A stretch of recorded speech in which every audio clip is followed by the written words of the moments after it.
Good evening. For WRCO News, I'm Joanne Krulotz.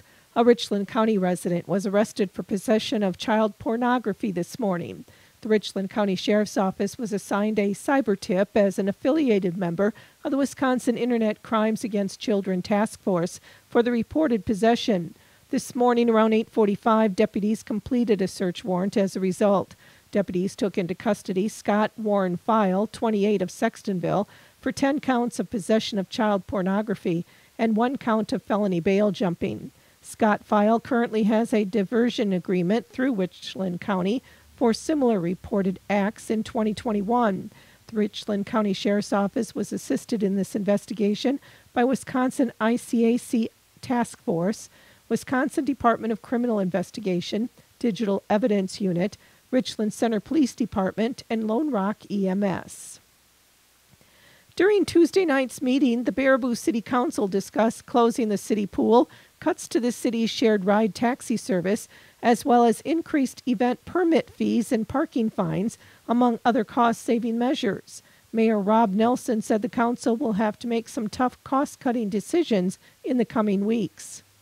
They are all trying to do the best job that they can with limited resources.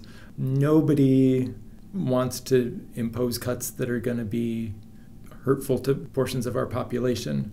Everybody's trying to do what they can to maintain the vitality and the health of the Baraboo community. And, it's not an easy job. Nelson said many of the economic challenges Baraboo is facing are structural and built into the state's funding formula for municipalities. Until the legislature gives us some additional tools in our toolbox to try to raise revenue and pay our bills, we're going to always be looking for ways we can cut things. And so the items that we would be looking at for 2025 are basically the start, because the picture doesn't really look any better in 2026 or beyond. And so then you're going to have to look at additional things to be cut. A majority of residents said no to a city operational referendum, which would have meant a $2 million tax levy increase to maintain the city's current services. Wisconsin healthcare providers say they've had to ration IV fluids due to damage caused by Hurricane Helene weeks ago. According to health officials, a number of hospitals used IV fluids that were manufactured in a North Carolina plant that suffered severe damage in the storm. Lyle Cradwell is the director of Emergency Preparedness Program at the Richland Hospital. There's a big plant in Marion, North Carolina, and Baxter Health owns that plant. And it's absolutely an enormous plant.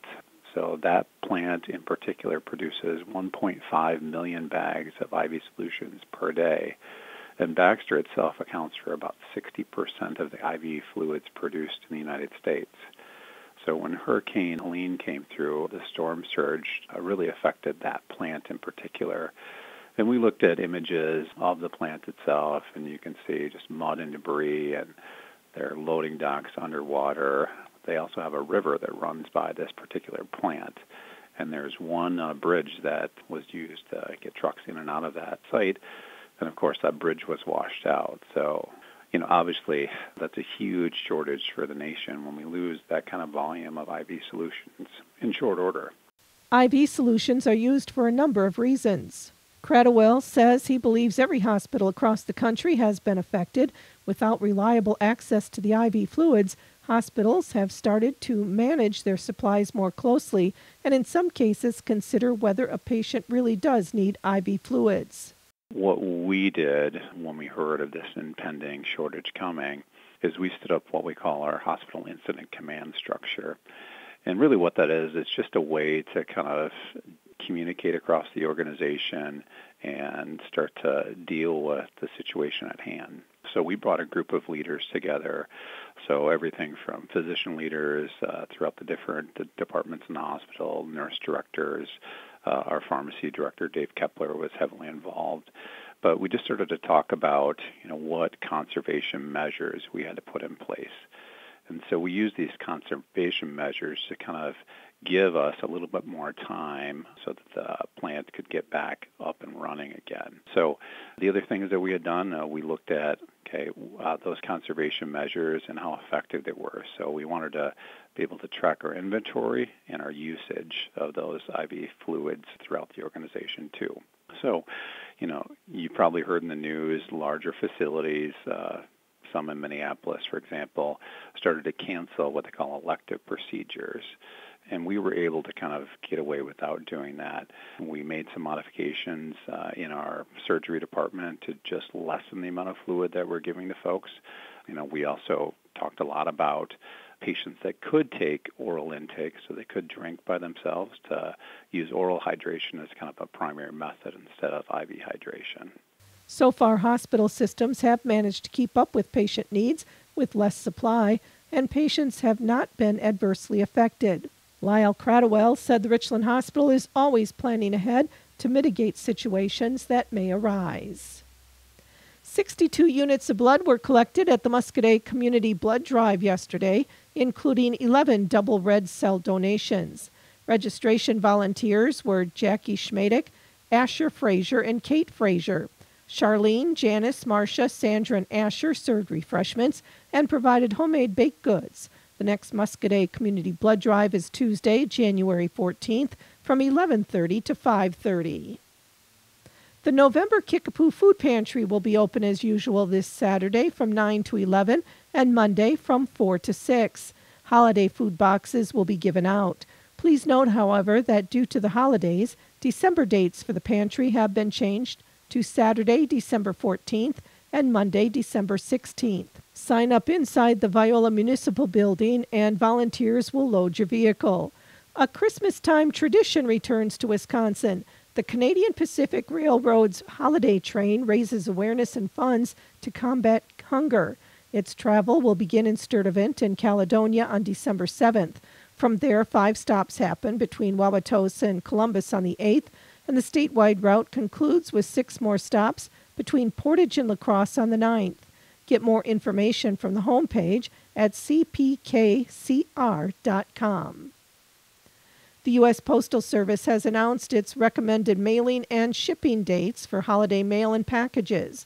Recommended send-by dates for expected delivery before December 25th are for items sent to addresses in the contiguous United States, USPS Ground Advantage Service and First Class Mail Service, December 18th, Priority Mail Service, December 19th, and Priority Mail Express Service, December 21st.